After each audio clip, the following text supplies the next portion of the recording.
Halo peserta online course game production, kita bertemu lagi dengan saya Restia dan di sini juga ada Yoma.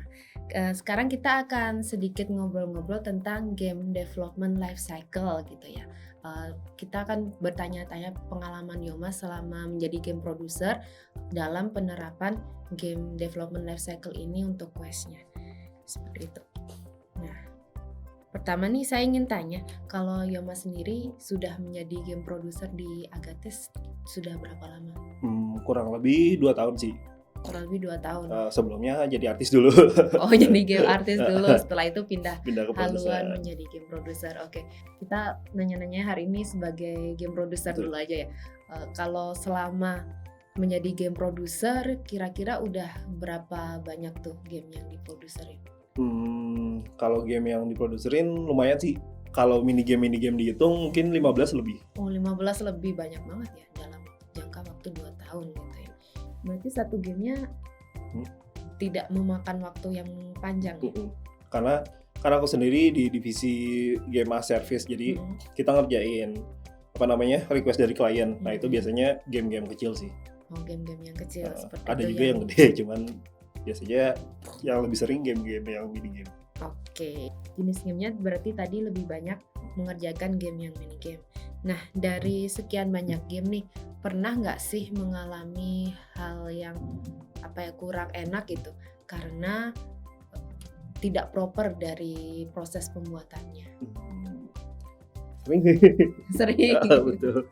Karena kalau di game service sendiri yang kurang itu pre-productionnya cepat, karena ya itu timelinenya udah di set dari klien, ya kita juga harus buru-buru ngejar target tersebut. Jadi biasanya ada beberapa hal yang miss, yang bahkan kadang-kadang pre-production itu sambil jalan di production. Nah, miss-nya seperti apa, kok boleh diceritakan sedikit gitu? Misalkan apa gitu? Kayak pernah dulu bikin game AR, augmented reality.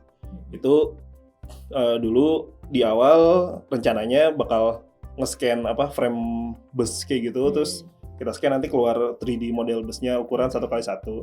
Nah itu cuman karena karena itu ide awal, cuman karena pre-production yang nggak ada, kan pre-production harusnya kita ngetes ini juga kan, ngetes feasibility ya. Nah itu ujung-ujungnya berubah sampai akhirnya kita nyekain kertas A4. Oke.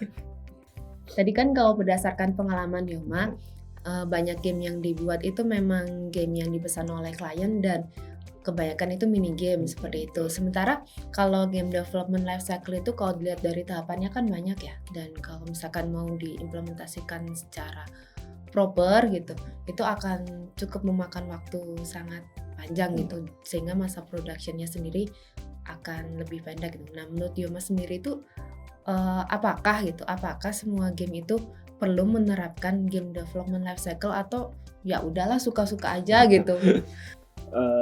Bagusnya sih harus ya.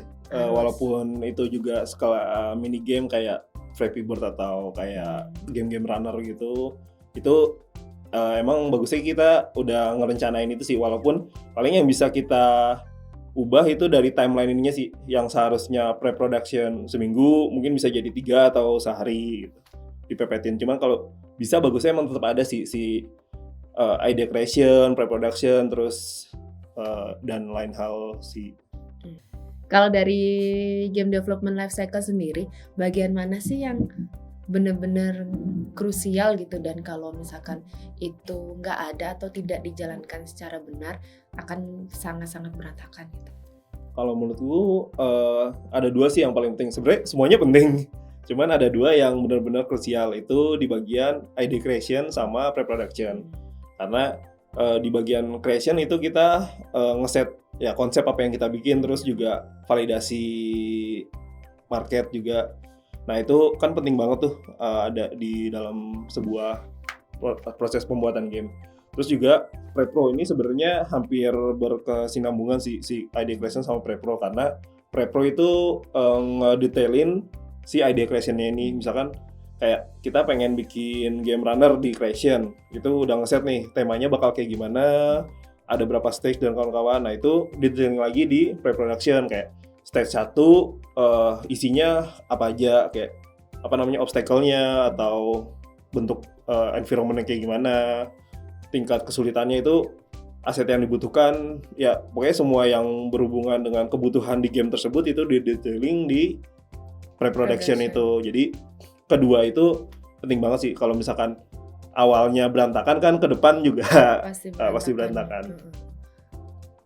Bahkan ada kemungkinan kalau setelah pre-production itu arah dari gamenya agak-agak belok gitu ya, karena setelah di pre-production kan nyoba dibikin terus ternyata ini kurang cocok, ini kurang cocok gitu ya. Di-adjust lagi gitu. Jadi kalau itu nggak ada, kita bakalan salah terus-terusan gitu ya. Oke.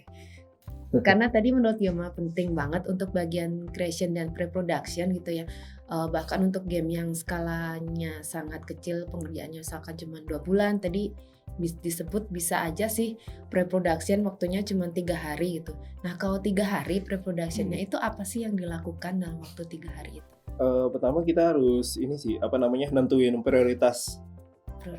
Prioritas itu harus kita tentuin. Sebenarnya kan di pre-production itu juga kerjaannya banyak ya. Cuman kita harus bisa nyusun prioritinya yang lebih penting buat kita kerjain dulu yang mana. Di 3 hari tersebut.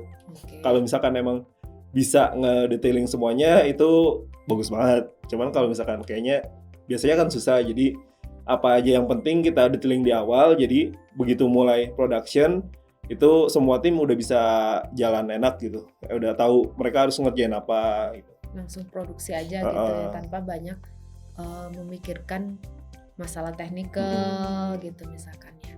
Jadi di pre-produksinya sudah jelas dibikin jadwal, terus tadi diurutkan yang penting untuk fitur-fitur apa saja yang memang harus dikejar, seperti itu ya kira-kira. Nah di minggu-minggu selanjutnya kita akan banyak membahas tentang game development life cycle, terutama tadi ya yang bagian creation, pre-production, juga tentang apa saja sih yang dilakukan di production seperti itu.